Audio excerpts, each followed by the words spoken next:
May Mendoza update. Napasabak pa si May sa push up dyan sa backstage sa 8 Bulaga. Kasi may nagsabi kasi hirap na raw gumalaw ang mga trentahin. Yan, una nag-push up si Tatay Nelson.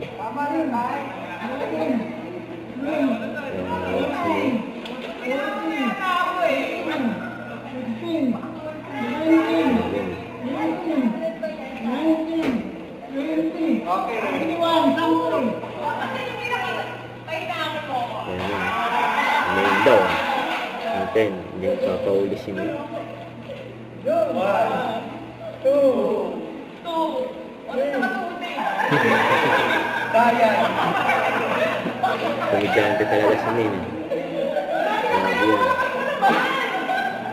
Meron ba tayong bar dito? Mapupulat to si tatay. May baka lang ako nakita. Mapupulat na. Saan party mo? Hindi ka maniwala.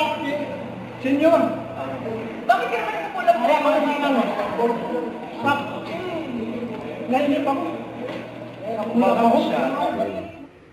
Don't forget to subscribe, click the notification bell for my update. This is Richard the Action Vlog. Stay tuned for more videos. See ya.